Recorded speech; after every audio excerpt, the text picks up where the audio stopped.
मुंबईत पदवीधर मतदारसंघाची निवडणूक होणार आहे आणि त्यासाठी सचिन अहिर स्वतः बसलेले आहेत आणि सगळीकडे नियंत्रण करत असल्याचं पाहायला मिळते आहे। तुम्ही स्वतः बूथवर बसलेले आहात, कार्यकर्ते येत आहेत, मतदार येत आहेत, नियंत्रण करतायत।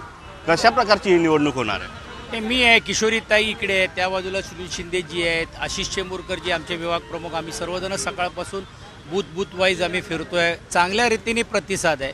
दोन गोष्टी पाहायला मिळाले, एक तर उत्साह आणि घाई पण आहे, कारण लोकांना मतदान करून परत कामावर पोचायचं आहे।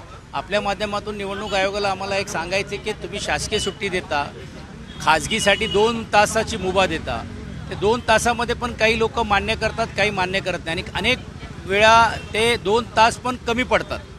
कारण आता इकडे जर समजा माणसाला कामाला जायचं आहे तर 7 वाजता उठून इकडे लाईन जी आहेत 9 वाजले तर परत 2 तास कसे होणार। तर या सर्व गोष्टी आहेत, पण मला असं वाटते उत्साह चांगला असल्यामुळे लोकांचा प्रतिसाद चांगला मिळतोय। गेल्या 3 टर्मपासून तुमच्या याच्यावर प्राबल्य आहे, यावेळेस भाजपाचं सुद्धा आव्हान आहे? अजिबात नाही, कारण पार्टी कॅडर बेस असल्यामुळे प्रत्येक मतदारांपर्यंत पोहोचण्याचं काम आम्ही सर्वजण केलेलं आहे। जे नवीन मतदार आहेत त्यांच्यामध्ये चांगला अजून उत्साह पाहायला मिळतो आणि विशेषतः आदरणीय आदित्यजी आणि उद्धवजींच्या बद्दल त्यांची भूमिका पॉझिटिव्ह दिसण्याचं काम झालेलं आहे। कारण सिनेटमध्ये पण देखील त्यांचे विद्यार्थी म्हणून त्यांच्या काय अडचणी आहेत तेही सोडवण्याचं काम पक्षाने केलेलं आहे। तर अहोरात्री जो पक्ष नेहमी मदतीला येतो, विद्यार्थी चळवळीपासून ते शिक्षकपर्यंत, शिक्षकापासून तर ग्रॅज्युएट होईपर्यंत ज्या गोष्टी होतात त्या तोपर्यंत सर्व पक्षातली लोक सातत्याने त्यांच्याशी संपर्कात असल्यामुळे तो मतदार हा आमच्याकडे कौल देताना आपल्याला पाहायला मिळतोय।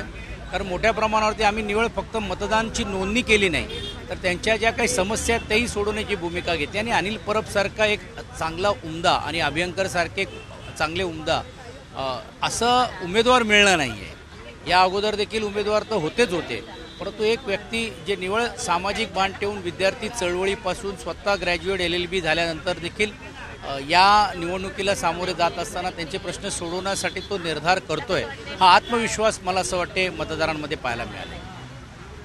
व्हिडिओ जर्नलिस्ट शुभेच्छा मनोज कुलकर्णी, G24 तास, मुंबई।